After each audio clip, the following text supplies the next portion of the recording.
जय श्री सीताराम। यदि कोई कपल एक दूसरे से प्रेम रखते हैं, प्यार करते हैं, अफेयर में है, लव रिलेशनशिप में है, तो क्या उन्हें कुंडली मिलान करवाना चाहिए? कुंडली मिलान करके ही शादी करना चाहिए? क्योंकि इसकी वजह यह बताई जाती है कि भाई वो तो एक दूसरे को पिछले 6 महीनों से, 1 साल से, 2 साल से, 5 साल से, 10 साल से, हाँ जी, कई सारे ऐसे कपल्स हैं तो 10 साल और ज्यादा सालों से भी एक दूसरे को जानते हैं, एक दूसरे के साथ रिलेशनशिप में हैं। तो यदि कोई व्यक्ति एक दूसरे को इतने लंबे समय से जान रहा है तो वो तो एक दूसरे के बारे में बहुत अच्छी तरह से समझ चुका है। वो उसके मानस मानस मीन्स मेंटली उसको अच्छी तरह से जान चुका है, कहाँ क्या किस प्रकार की कमी है, खामी है, हाँ, ये समझ चुका है। साथ ही साथ भाई ये जो जगत है ये एक मैथुन जगत है, जैसा मैंने पिछले अपने वीडियो में बताया था। तो यहाँ पर शारीरिक आकर्षण तो होगा। यदि कोई व्यक्ति 10 साल से रिलेशनशिप में है तो शारीरिक तौर पर भी संबंध बने हैं, तो पूरी तरह से वो तो एक दूसरे को जान चुके हैं, लगभग पति पत्नी जैसा ही विषय हो गया। तो जब ऐसा हो चुका है तो अब कुंडली मिलान करके विवाह करने का क्या औचित्य है, क्या करना चाहिए? हाँ जी, बहुत सारे ऐसे कपल्स मुझसे आते हैं जो अफेयर में है, लव रिलेशनशिप में है, और उन्हें उन्हें एग्जैक्टली पूरा पता नहीं होता है, इसमें कुंडली मिलान तो करवाते हैं डरते डरते, लेकिन ये प्रश्न मुझसे जरूर करते हैं कि हम करवाएं या नहीं करवाएं। अच्छा, एक और बात कि जब कपल्स मेरे पास आते हैं, है ना, तो वो आते हैं तो क्या मैं कितने लोगों को हाँ बोलता हूं, मतलब कौन से कपल्स जो लव रिलेशनशिप में, कितने कपल्स को हाँ बोलता हूं, कितने कपल्स को नहीं बोलता हूं, और क्यों हाँ और क्यों नहीं बोलता हूं, इस बारे में मैं आपको अभी बताऊंगा आगे। तो पहले हम बात करते हैं कि क्या लव रिलेशनशिप बहुत लंबा है तो क्या कराना चाहिए कुंडली मिलान।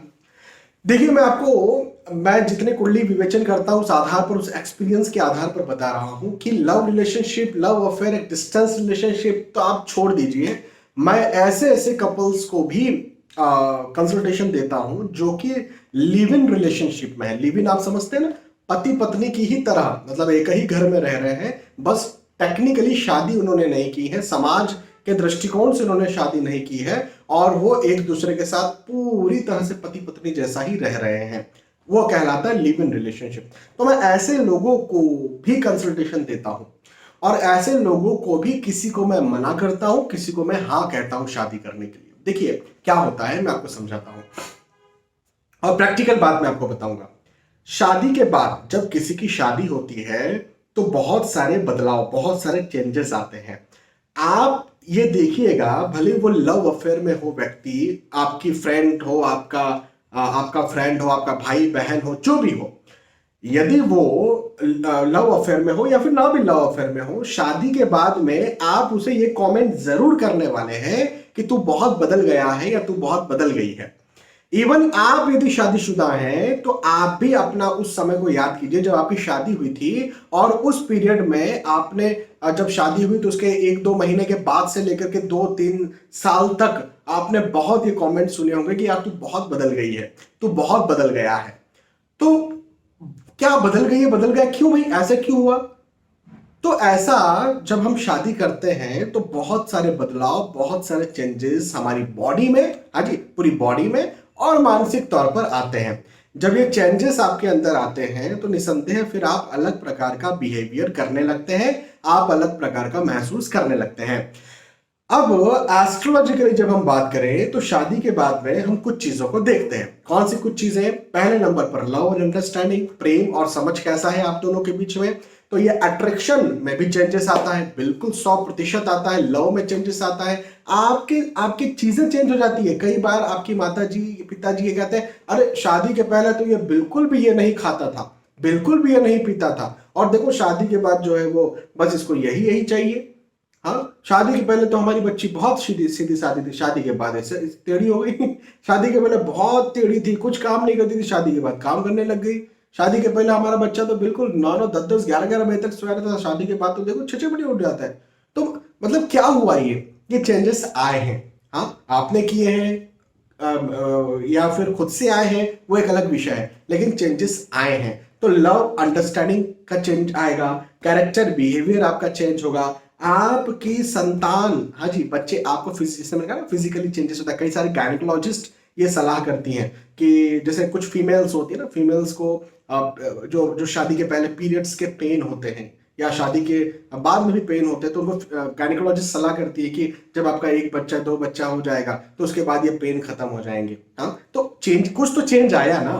तो जो चेंजेस आते हैं बॉडी में भी आते हैं, तो संतान के, फिजिकल रिलेशनशिप के चेंजेस आते हैं, आपके अट्रैक्शन के चेंजेस आते हैं। इवन अब एस्ट्रोलॉजिकली बात करें तो भाग्य में चेंज होता है, किसी के आने से किसी का भाग्य प्लस होता है, किसी का डाउन होता है, तो ये भी चेंजेस आते हैं। आयु उम्र का भी प्रभाव पड़ता है। तो बहुत सारी चीजें होती हैं जिसके चेंजेस आते हैं। तो जब आप एक दूसरे से शादी करते हैं, विवाह करते हैं, भले ही आप एक दूसरे को कितने लंबे समय से जानते थे, तो आपके अंदर वो सारे चेंजेस आएंगे, और वो सारे चेंजेस डिपेंड करेंगे कुंडली मिलान पर, मैच मेकिंग पर। और मैच मेकिंग जो कहती है, कुंडली मिलान जो कहती है, फिर आप वैसा बिहेव करेंगे। क्योंकि आपके पास ऐसे बहुत सारे एग्जाम्पल्स हैं जो पहले एक दूसरे से बहुत प्यार करते थे, बहुत प्यार करते थे। हाँ, जीने मरने की, मतलब कुछ तो टैटू एक्ट्रेस वगैरह पीछे कुछ आर लिखा करके रखा हुआ है, कुछ लाख, मतलब यदि किसी ने अपने शरीर पे किसी का नाम लिखा लिया, मतलब आप समझ लीजिए कि उसका प्रेम कितना ट्रू होगा, उसका लव कितना उस समय ट्रू होगा। बिल्कुल आप मान सकते हैं इस बात को। लेकिन फिर वो जो है वो छोड़ दिया गया, उसे छोड़ दिया गया, तो या ब्रेकअप हो गया। तो पहले जो था वो चीजें बहुत ज्यादा चेंज हो जाती है, और शादी के बाद में जो है बहुत सारी चीजें चेंज हो जाती हैं। तो ऐसे बहुत सारे कपल्स हैं जो शादी के पहले एक दूसरे से बहुत प्यार करते थे, शादी के बाद और लव किया, अफेयर किया, इवन माता पिता के खिलाफ गए और घर से दूर गए, भाग गए, उसके बाद उनके डाइवोर्स हो गए। हाँ, तो ऑब्वियसली चेंजेस आया ना भाई। उस समय तो लड़की को या लड़के को ये लगता था कि भाई ये जो लड़की है, ये जो लड़का है, ये मुझे इतना ज्यादा प्यार करता है या करती है जितना तो मेरे घर वाले भी नहीं करते, और वो उसके साथ जो है वो बिल्कुल, जो हम सामान्य भारत की भाषा में बोलते हैं, भाग गए। और भाग गए जब, तो उसके बाद में फिर चीजें चेंज हुई, और उसके बाद में फिर उन्हें अपनी गलती का एहसास हुआ। तो ऐसे बहुत सारे एग्जाम्पल्स आप देखते हैं अपने आसपास। हाँ, मैं एक तरफा बात नहीं कर रहा हूं, मैं सिक्के के एक पहलू की ही बात नहीं कर रहा हूं। बहुत सारे ऐसे एग्जाम्पल्स भी हैं जिन्होंने लव मैरिज किया और बिल्कुल सक्सेसफुल है सक्सेसफुल, लेकिन बहुत सारे अनसक्सेसफुल भी हैं। तो ये वो वाली बात होगी ना भैया कि जुआ खेला, और जुआ खेलने पे कोई जीत गया, कोई हार गया। तो क्या जुआ खेलना अच्छी बात है? आप केवल हारने के एग्जाम्पल्स देंगे तो वो भी गलत है, केवल जीतने वालों के एग्जाम्पल्स देंगे वो भी गलत है।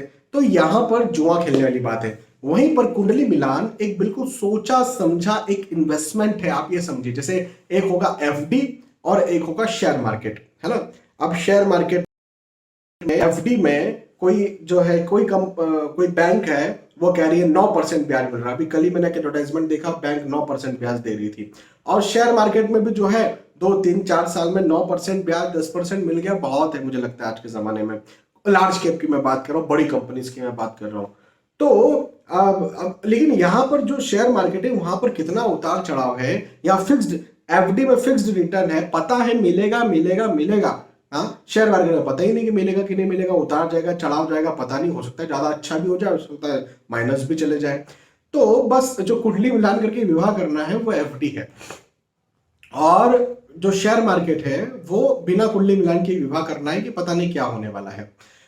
और ये अच्छे रिटर्न वाली एफडियां शेयर मार्केट से भी अच्छा मुनाफा देती है। अब ये एफडी को आप ऐसा समझिए कि यदि शेयर मार्केट आपको 9%, 10%, 15% एक, और लार्ज कैप की मैं बात करूं तो सालाना 15% भी देता, तो ये एफडी बिल्कुल 100% आपको सही बेनिफिट देती है, 100% आपको फायदा करती है कुंडली मिलान करके। यदि आप ये इन्वेस्ट करेंगे, मतलब आप शादी करेंगे तो जी हाँ, यदि आप रिलेशनशिप में हैं भी, तो भी आपको कुंडली मिलान करवाना चाहिए, ताकि आपको यह पता चल सके कि विवाह के बाद हम लोग की शादी टिक पाएगी या फिर नहीं टिक पाएगी। देखिए, मैं बहुत सारे कपल्स को हाँ कहता हूं, जो मैंने कहा था ना कि भाई कितने कपल्स को मैं हाँ कहता हूं, नहीं कहता हूं। मेरे पास मान के चले 100 कपल्स आते हैं कुंडली मिलान करवाने, 100 में से लगभग 60 कपल्स, 65 कपल्स को मैं हाँ कह देता हूं, जो पहले से लव अफेयर में रहते हैं। उन लोगों को मैं हाँ कह देता हूं कि आप शादी कर सकते हैं। कभी कभी कुछ रेमेडीज होती है, वो रेमेडीज मैं उन्हें दे देता हूं।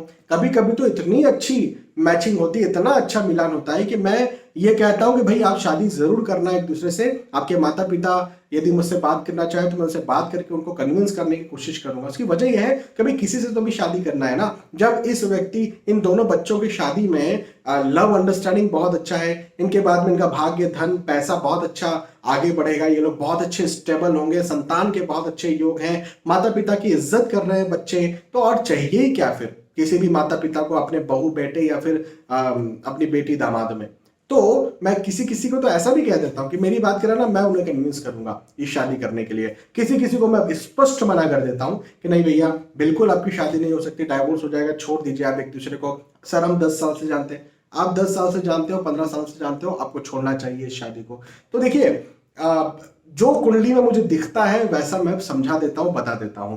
आप चाहे लव मैरिज कर रहे हो, आप चाहे अरेंज मैरिज कर रहे हो, आपके उतने ही परसेंट चांसेस हैं जितने परसेंट लव मैरिज के हैं, जितने परसेंट अरेंज मैरिज के। दोनों के बराबर बराबर चांसेस हैं कि उनका वैवाहिक जीवन सफल होगा या असफल होगा। यदि कुंडली मिलान करके विवाह करते हैं, चाहे लव मैरिज वाले चाहे अरेंज मैरिज वाले, 100% सफल होगा। तो इस वजह से जुआ ना खेलें, इस वजह से बिना कुंडली मिलान के शादी ना करें, अच्छे से कुंडली मिलान करके शादी करें। उसके बाद में आपका वैवाहिक जीवन सफल होगा होगा होगा।